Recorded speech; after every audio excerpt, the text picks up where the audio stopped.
No vídeo que eu vou apresentar, quero discutir alguns pontos importantes sobre a economia a partir de dois textos que estudei.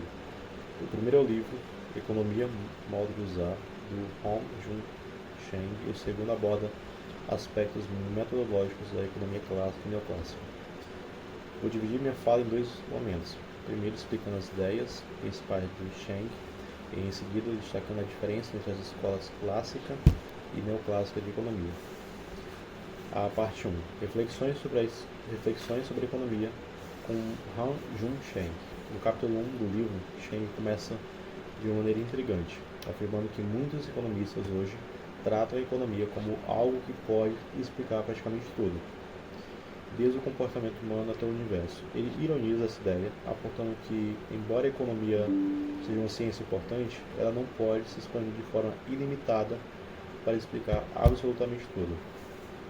Cheng critica especialmente a escola neoclássica, que define economia como o estudo das escolhas racionais dos indivíduos, com base em recursos escassos. Ele acredita que isso é limitador, pois reduz a economia a uma questão de cálculo e não aborda temas econômicos mais práticos e importantes, como a produção, o emprego e as desigualdades que existem nas sociedades. Já no capítulo 2, ele mergulha no capitalismo, comparando o sistema econômico da época de Adam Smith com o capitalismo atual. O exemplo que ele usa é a produção de alfinetes, onde Smith mostrou como a divisão do trabalho pode aumentar a produtividade.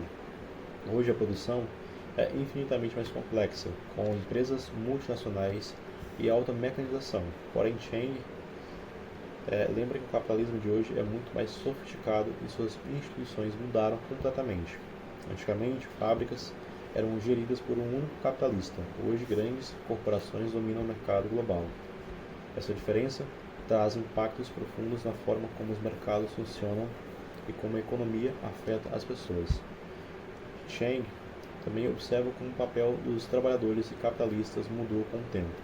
No passado, a maioria das pessoas trabalhava na agricultura ou como pequenos artesãos.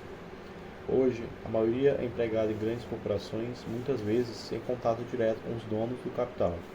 O capitalismo moderno se caracteriza por uma separação crescente entre proprietários e gestores, o que influencia a forma como as decisões econômicas são tomadas. Além disso, o sistema financeiro contemporâneo é mais complexo, com a predominância de mercados financeiros e novas formas de dinheiro que não existiam na época de Adam Smith, como derivativos e criptomoedas. Outro ponto importante discutido por Cheng é a relação entre tecnologia e trabalho. Ele explica que, ao longo dos séculos, a inovação tecnológica trouxe enormes ganhos de produtividade, mas também transformou a maneira como o trabalho é organizado. Em muitos setores, a automação substituiu o trabalho humano, o que levanta questões sobre o futuro do emprego e a distribuição da renda. Ele argumenta que a economia deve dar mais atenção às mudanças na produção, pois essas inovações são fundamentais para entender a evolução do capitalismo e suas consequências sociais. A parte 2, escolas clássica e neoclássica de economia. Quero falar agora sobre as diferenças entre economia clássica e neoclássica, tema abordado no segundo texto que estudei. A escola clássica, que teve como principal expoente de Adam Smith, é centrada na produção e no papel das forças de mercado objetivas. Eles acreditavam que o valor de um produto estava vinculado ao trabalho empregado em sua produção.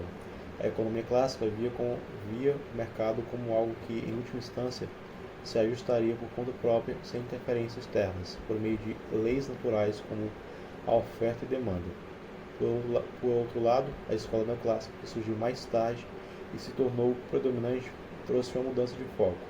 Ela coloca os indivíduos no centro da análise, dando mais importância às escolhas racionais que eles fazem para maximizar a utilidade, ou seja, o benefício que obtêm de algo. A ênfase aqui é nas decisões de curto prazo e no equilíbrio dos mercados, ignorando muitas vezes as complexidades e injustiças do mundo real.